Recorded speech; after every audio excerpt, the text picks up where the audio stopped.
Hello everyone and welcome back to our study of Romeo and Juliet. We are currently in Act 3, Scene 3, and this particular scene takes place in Friar Lawrence's cell. Let's listen in to learn more. Scene 3, Friar Lawrence's cell. Enter Friar Lawrence. Romeo, come forth. Come forth, thou fearful man.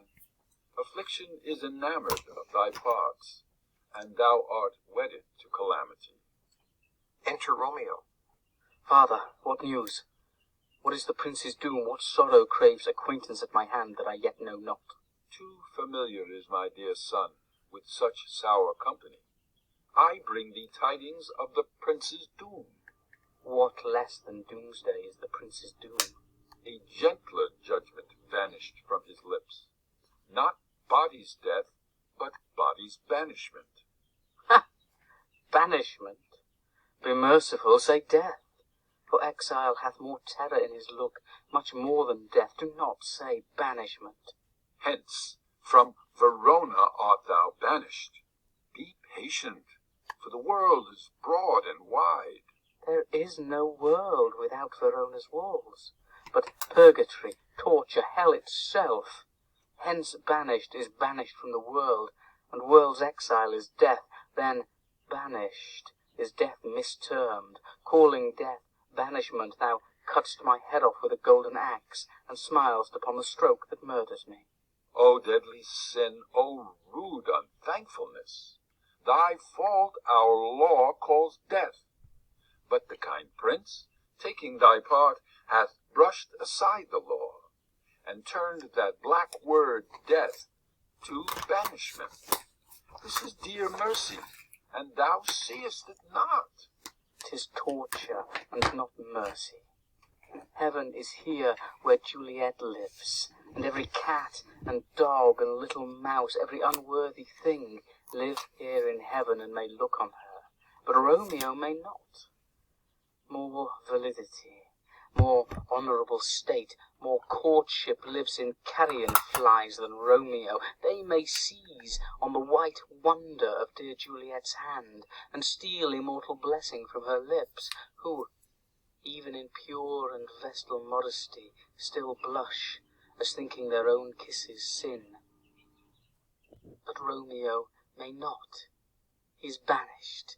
This may flies do, when I from this must fly. And sayest thou yet that exile is not death?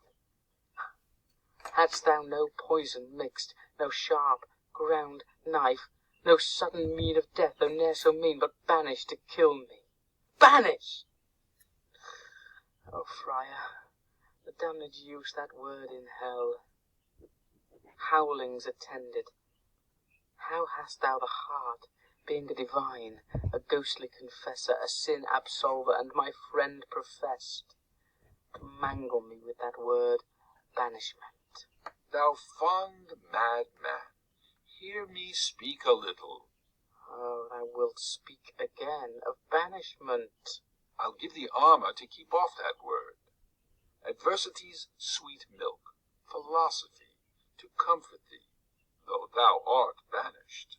Yet banished? Hang up philosophy! Unless philosophy can make a Juliet, displant a town, reverse a prince's doom, it helps not, it prevails not. Talk no more. Oh, then, I see that madmen have no ears. How should they, when that wise men have no eyes? Let me dispute with thee of thy estate. Thou canst not speak of that thou dost not feel.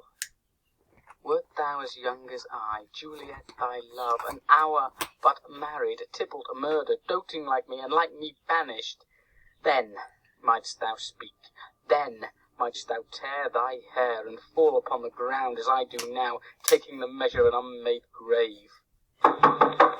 Knocking within. Arise, one knocks. Good Romeo, hide thyself. Not I, unless the breath of heartsick groans mist-like enfold me from the search of eyes. Let's pause really quick. So we see that Romeo is obviously really upset and distressed by the message that Friar Lawrence has delivered. And basically this message says that Romeo is banished. Romeo says, "Be but merciful and say death, not banishment."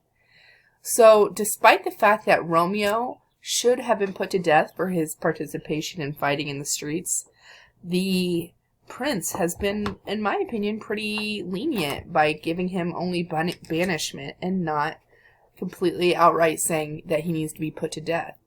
And yet Romeo sees this as a terrible, terrible thing. Friar Lawrence spends this whole time trying to convince him that you're not being wise. This is really a blessing. And banishment means that you can live to another day. Romeo is not having any of it. And when they hear a knock on the door, Friar Lawrence says, "Hide, because we know that if Romeo's found anywhere in the city streets, then he will be put to death right away." And Romeo says, "Who cares? Let them find me. Thou will be taken," Friar Lawrence says. And he says, "I don't care. Let them take me, kill me. It's better than banishment." Now, I don't know about y'all, but I think that banishment is quite merciful in this situation, and I could find a way to live with banishment. And it's not to say that Juliet couldn't be with him either. I mean, it just seems kind of silly that he's reacting this way. He should be grateful that he's not going to be immediately put to death. And yet, Romeo in his hasty, dramatic self is complaining about this outcome. Let's listen in to learn more. Hark! How they knock! Who's there? Romeo, arise. Thou wilt be taken. Stay a while. Stand up. Run to my study. By and by, God's will. What simpleness this is. I come! I come! Who knocks so hard? Whence come you? What's your will? Within. Let me come in, and you shall know my errand. I come from Lady Juliet. Welcome, then. Enter nurse. Oh, holy friar, oh, tell me, holy friar, where is my lady's lord? Where's Romeo? There on the ground, with his own tears made drunk. Oh, he is even in my mistress's case, just in her case. Oh, woeful sympathy, piteous predicament. Even so lies she, blubbering and weeping, weeping and blubbering. Stand up, stand up, stand, and you be a man. For Juliet's sake, for her sake, rise and stand. Why should you fall into so deep an O? Nurse, Ah, sir, well, death's the end of all. speakest thou of Juliet? How is it with her? Does not she think me an old murderer, now I have stained the childhood of our joy with blood removed but little from her own? Where is she, and how doth she? And what says my concealed lady to our cancelled love? Oh, she says nothing, sir, but weeps and weeps, and now falls on her bed, and then starts up, and Tybalt calls, and then on Romeo cries, and then down falls again. As if that name, shot from the deadly level of a gun, did murder her, as that name's cursed hand murdered her kinsman. Oh, tell me, friar, tell me, in what vile part of this anatomy doth my name lodge? Tell me, that I may sack the hateful mansion. Drawing his sword. Hold thy desperate hand. Art thou a man? Thy form cries out thou art. Thy tears are womanish. Thy acts denote the unreasonable fury of a beast. Unseemingly woman in a seeming man, or ill-beseeming beast in seeming both. Thou hast amazed me. By my holy order, I thought thy disposition better tempered. Hast thou slain Tybalt? Wilt thou slay thyself, and slay thy lady too, that lives in thee, by doing damned hate upon thyself? Why railest thou on thy birth, the heaven, the earth?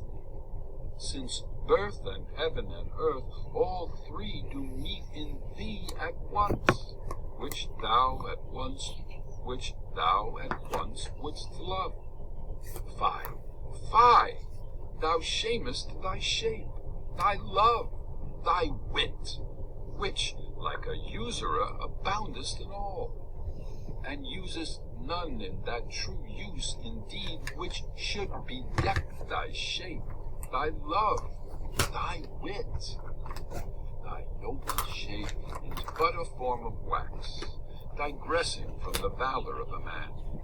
Thy dear love sworn, but hollow perjury, killing that love which thou hast vowed to cherish.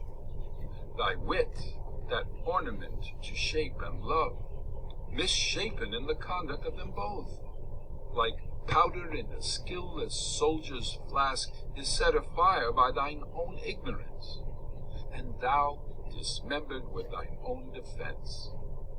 What? Rouse thee, man. Thy Juliet is alive, for whose dear sake thou wast but lately dead.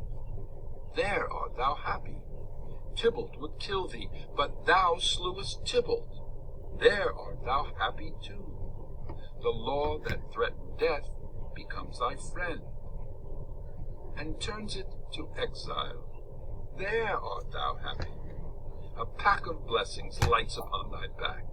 Happiness courts thee in her best array. But, like a misbehaving and sullen wench, thou poutest upon the future and thy love. Take heed, for such die miserable. Go, get thee to thy love as was decreed. Ascend her chamber hence, and comfort her.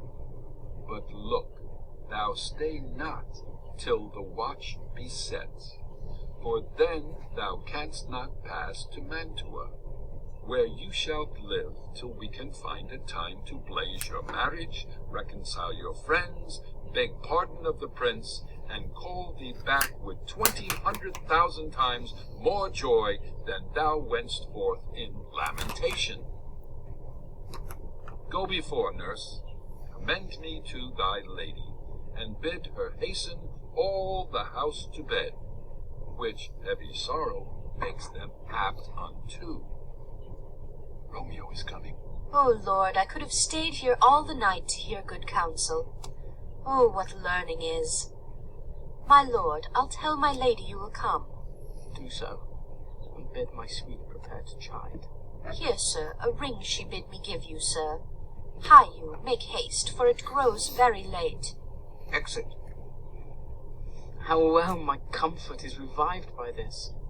Go hence, good night, and here stands all your state. Either be gone before the watch is set, or by the break of day, disguised from hence, sojourn in Mantua. I'll find out your man, and he shall signify from time to time every good hap to you that chances here. Give me your hand. 'Tis late. Farewell. Good night. But that a joy past joy calls out on me, it were a grief so brief to part with thee. Farewell. Exit. Scene 4. Okay, let's pause right there and continue looking at what they just spoke about. So, we have Nurse show up on the scene, and she finds that Romeo is crying on the floor. She says, "Get up, be a man, stop your blubbering, your weeping. Stand up for Juliet." And basically, she says that Juliet is in the same condition over at Juliet's house. And Romeo's not having it until Friar Lawrence gives this really long speech. And when we have a really long speech like this in front of other characters on the stage, we call this a monologue. And in this monologue, we have Friar Lawrence basically say, "Stop being such a baby. You have been so lucky. Basically, you get to marry Juliet. You should have been put to death, but you're not, so you should be grateful for that." And he says that you have basically have the ability to kind of ride this out, and then we'll reveal that you've been married to Juliet and beg your pardon of the prince, and then we'll call you back, and everyone will be so happy to see you come back. So finally Romeo's like, "Oh yeah, that sounds pretty good," and he's revived. And Nurse even says, "Oh, I could listen to this all day. You make good sense." And really, Friar Lawrence is giving good advice. Like, Romeo, get over it. It's not that big of a deal. I mean, it is a big deal, but it's you're alive and you can survive this. And so Romeo has joy for this. And so he says, give me a bid to go see Juliet. I'm going to see her tonight. And we have Nurse run off to kind of set that up. And so Romeo is still going to go see Juliet tonight, and Juliet's still going to welcome him home. So I'm interested to see what happens next. We have scene 4, A Room in the Capulet's house. So stay tuned for the next video to learn more. I hope you guys have a great day, and thanks for stopping in. Hopefully this was helpful for you. All right, take care. Thank you.